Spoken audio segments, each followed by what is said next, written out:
That's the problem bagi Indonesia. Negara ini terlalu banyak orang pandai, terlalu banyak orang yang sebenarnya mampu memimpin, tetapi persoalannya proses politik kita memang sudah dibajak oleh ketua-ketua umum partai politik. Itu persoalannya Sobat Era sekalian ya. Sekali lagi apa yang disampaikan Dr. Tiva itu patut direnungkan. Jangan-jangan ada masalah, something happen dengan anak satu ini.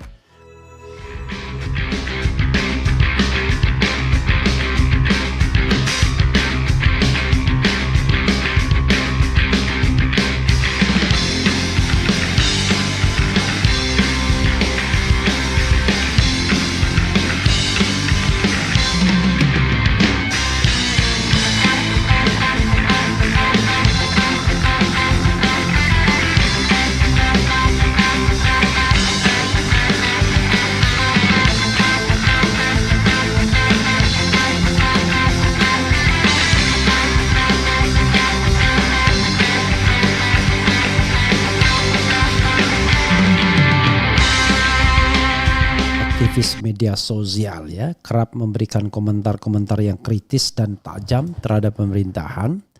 Dr. Tifauza Tiasuman. Nah, yang dikomentari Dr. Tiva adalah soal Gibran Raka Buming Raka ya, yang terkenal dengan Mr. Fufu Fafa atau Foam Spring ya. Jadi organisasi sepak bola namanya FIFA ya. Apalagi ya, mengadakan pertandingan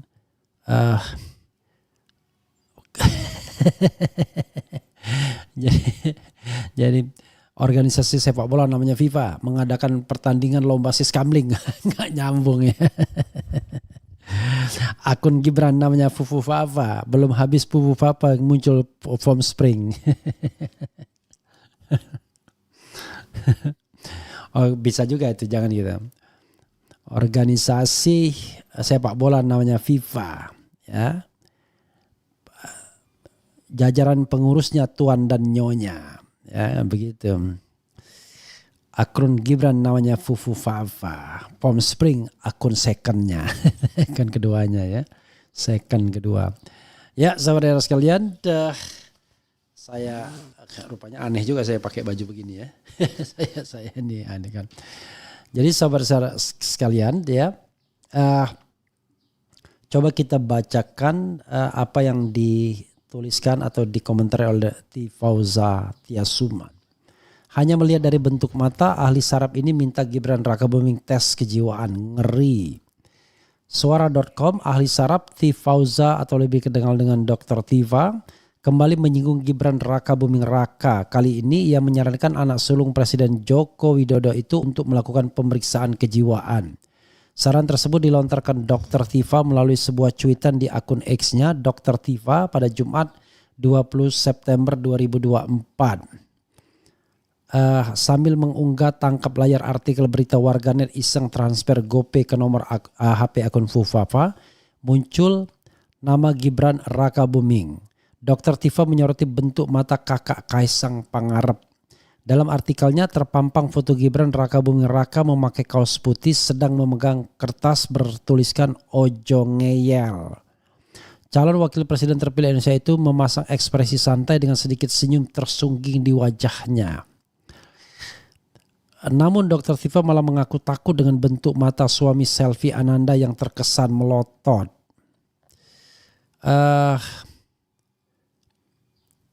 Kemudian, sebagai dokter saya paling ngeri dengan mata anak ini. Bukan soal julingnya, tapi ini mata yang pemiliknya harus dites kejiwaan katanya. Dokter yang berpraktik di RSUD Haji Badarudin Kasim itu juga meminta calon presiden terpilih Prabowo untuk menjauh dari wakilnya itu. Setelah tanggal 10 Oktober, Pak Prabowo fix harus benar-benar menjauh pungkasnya. Maksudnya setelah tanggal 20 Oktober mungkin dok ya. Warganet pun penasaran mengapa Dr. Tiva menyarankan Gibran Raka Buming memeriksakan kejiwaannya. Serius, tapi aku beneran bertanya-tanya, itu matanya emang kenapa ya, tanya seorang warganet. Oh gitu ya, menyangkut psikis ternyata, kirain kayak yang dibilang selama ini efek nyabu, curiga warganet lain. Coba dok jelasin kenapa dengan matanya saya jadi kepo, tanya warga net lainnya penasaran. Ya sahabat sekalian, coba lihat, kita lihat coba perhatikan betul ya senyumnya Gibran Rakabuming Raka.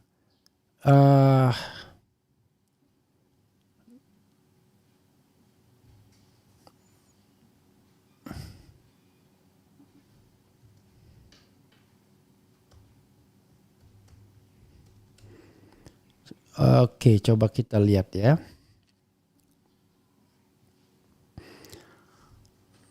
Ya, kalau kita lihat sobat era sekalian memang agak gimana itu kalau kita lihat Gibran Rakabuming Raka ya. Coba kita putar waktu dia pertama kali. Tahu ada nggak videonya yang pertama kali yang dia dikenalkan oleh Presiden Jokowi ya, yang katanya senang lihat Gibran gitu ya. Dan kemudian dia bilang kalian menganggap saya anak haram karena nggak ikut kampanye. Coba lihat saya ini sibuk dan lain sebagainya. Nanti contoh, soalnya operator di depan saya ganti, jadi butuh waktu dia untuk nyari. Nanti kalau dapat langsung dikasih ya. Jadi ada juga pernyataan dari dari Antoni Budiawan yang mengatakan bahwa tidak pantas ya Gibran dilantik sebagai presiden ya, sebagai wakil presiden. Ada juga pernyataan dari Antoni Budiawan seperti itu ya. Gibran tidak layak dan tidak boleh dilantik menjadi wakil presiden. Coba kita bacakan why, apa alasan Antoni Budiawan mengatakan hal itu ya.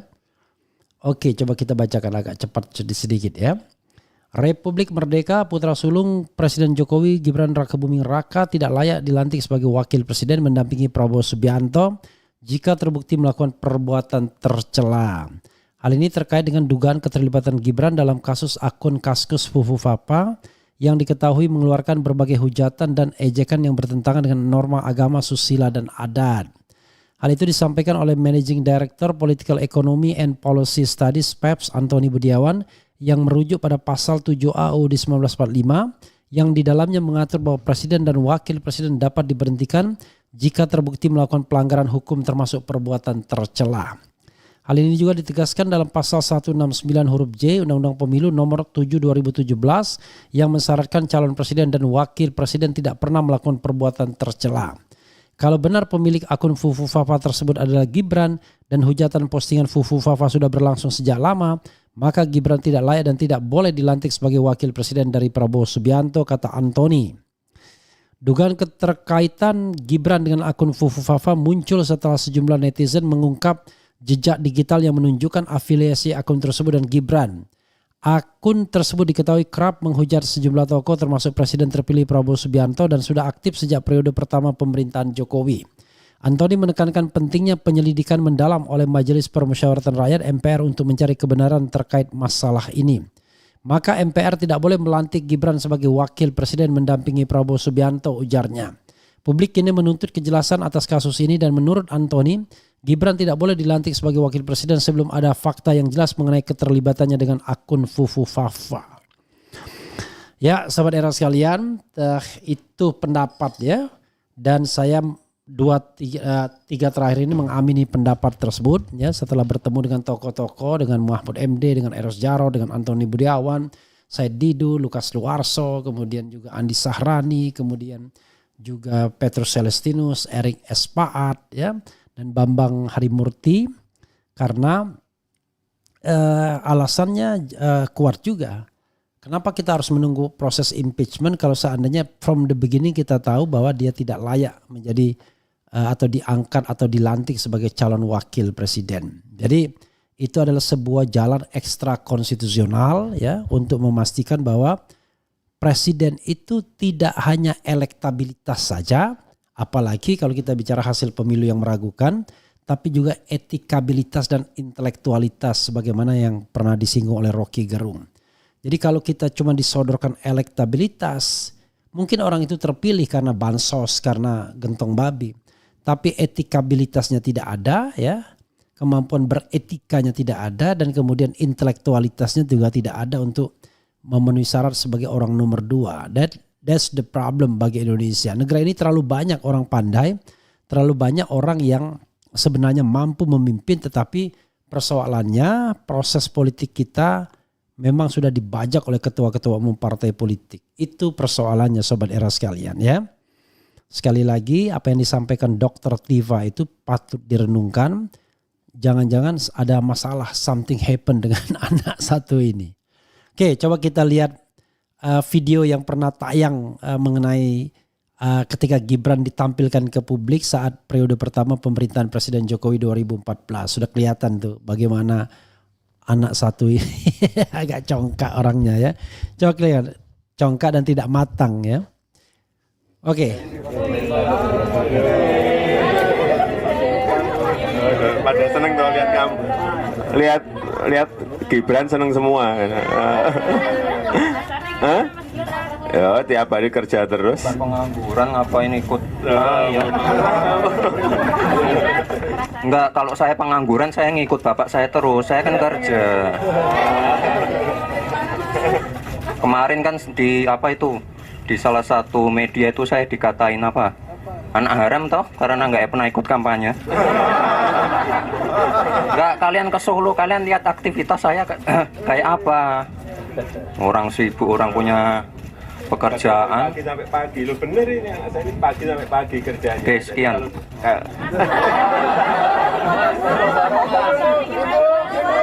Sama Ayu sama kita.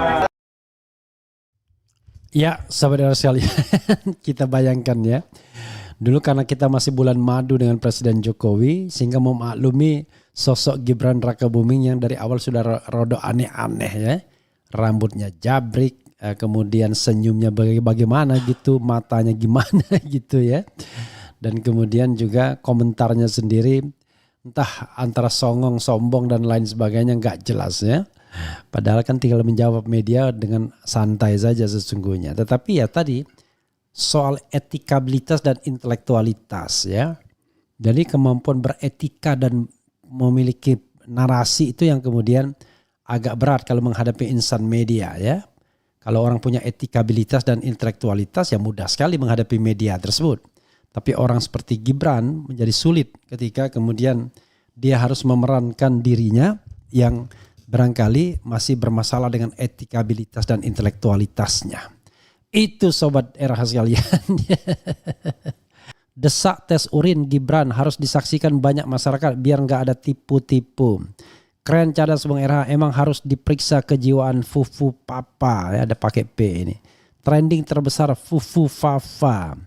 Udah cabol, doyan pornografi, jago menghina orang, bapaknya tukang ngibul dan menghalalkan segala cara supaya dia bisa menang. Kurang apa lagi, coba keren.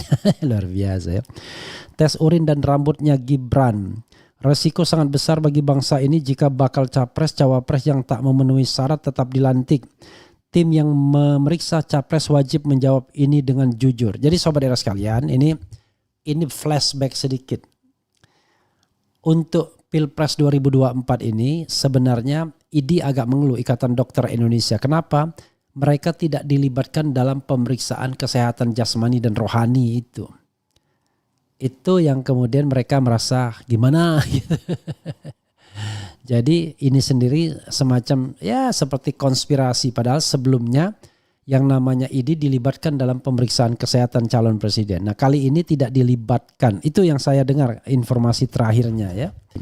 Dilihat dari sorot matanya Gibran sedikit kelihatan orangnya tidak cerdas. Orang cerdas bisa dibaca dari kelopak sorot mata tajam dan tidaknya. Ya. Matanya seperti pecandu narkoba. Kasihan negeri ini punya calon wakil presiden yang muda tak punya kredibilitas dan tak layak demi negeri ini. Jangan dilantik. Di kantor wali kota Solo yang Gibran benahi malah mainan anak-anak. Mestinya buku-buku yang Gibran baca. Jadi di kantor wali kota Solo Gibran kerjaannya main-mainan anak-anak, digaji cuman main-mainan. Waktu tes kesehatan di RSPAD kan sudah dilakukan pemeriksaan menyeluruh. Sekarang dipertanyakan harusnya di cross check ke tim dokter RSPAD. Kalian kayak nggak ngerti aja. Apa sih yang tidak bisa diintervensi Mulyono bro? Bang Refli tolong kejar Kominfo untuk membuktikan akun Fufu Fafa. Kalau nggak berani membuka segera proses hukum. Ngapain kita kejar? Kalau dia dikejar dia nanti tambah cari korban baru ya. Nggak usah kejar Kominfo. Ini kita rely on sama netizen aja. Pembuktian netizen itu more than enough. Karena mereka nggak punya kepentingan. Beda sama Kominfo, kepentingannya adalah untuk melindungi. Jadi kan beda ya. Kemudian bukan karena nggak tahu malu lagi satu keluarga tersebut, tapi karena yakin kalau mereka diulik-ulik yang terseret bukan mereka aja namun beberapa gerbong termasuk produser, sutradara dan kru-krunya ya. Dan one thing for sure, Refli Harun pasti nggak masuk di dalamnya. Lihat matanya terkadang seperti habis make sesuatu. Itu livernya juga rusak. Mata sama dengan liver sama dengan unsur kayu. Sarapnya sudah banyak yang mengkeret. Piye Arab mimpin negara kita tercinta. Untuk berjuang kebenaran ini tidak cukup para ahli saja. Di seputar Balai Kota Solo pasti sudah banyak yang merekam kelainan Samsul jika memang ada. Contohnya wali kota dan staf yang lain harus bersaksi. Tes urin coba pasti positif. Saya lama hidup di terminal dan pasar, matanya itu seperti orang yang selalu isap sabu. Yang ada apa dengan dia? Ya ada apa dengan dia? Kok mainan isinya ruang wali kota? Setidaknya map atau jas program dan berkas lainnya. Gibran gak perlu dilantik, penjarakan dia penista agama dan lain-lain. Dani dulu dipenjara karena bapaknya. Biasa main-mainakin karet. Lemahnya negeri ini karena oposisinya lemah dan banyak yang sudah tersandera, mau dikata apa lagi ya. Etika Samsul menjadi bukti nyata keberhasilan revolusi mental. Baca dekadensi moral Lurah Mulyono yang berkuasa selama hampir 1 dekade di negeri Konoha, Fufu Fafa. Ya saudara sekalian, itu tentu satu perspektif ya. Kita tidak mengatakan bahwa perspektif itu pasti benar, tapi ada baiknya juga. Saran Dokter Tifa ya, diperiksa lagi kejiwaannya Fufu Fafa ini. Masa kita memaksakan melantik orang yang tidak memenuhi syarat ya kan? Jadi sobat era sekalian, memang menjadi pertanyaan tata negara. Kalau presiden itu tidak lagi memenuhi syarat sebelum dia dilantik, presiden terpilih, apakah dia dilantik atau tidak? This is the question, ya, the constitutional question. Begitu, dan karena itu ya harus ekstra konstitusional jawabnya. Tidak bisa hanya mengikuti hukum-hukum yang ada, karena hukum yang ada tidak mengatur. Kan hukum yang ada itu dibuat dengan asumsi bahwa setelah dia menang, dia memenuhi segala syarat. Tetapi masalahnya dalam masa penungguan, dalam masa tunggu seperti ini, tiba-tiba ada kasus Fufu Fafa. Nah kasus inilah yang kemudian menjadi pertanyaan apakah dia harus dilantik dulu. Awalnya kalau kita pakai hukum tata negara normal ya harus dilantik, baru di-impeach. Tetapi kan tata negara ini ada juga tata negara darurat, ada juga ekstra konstitusional. Karena itu tata negara ini sangat bergantung pada politik, konstelasi politik. Jadi kalau misalnya gugatan yang menginginkan Gibran tidak dilantik itu besar, ya bisa jadi kemudian secara ekstra konstitusional Gibran tidak dilantik. Dan kalau Gibran dilantik, one thing for sure saya katakan senang tuh orang-orang sebenarnya. Ketua-ketua umum partai yang merasa dihinakan ketika harus membela Prabowo Gibran. Kalau bela Prabowo mungkin mereka oke lah senior ya, jenderal, legend. Kemudian juga punya kemampuan ya pendidikan luar negeri. Ini Fufu Fafa yang kagak jelas pendidikannya, etikabilitasnya dan intelektualitasnya.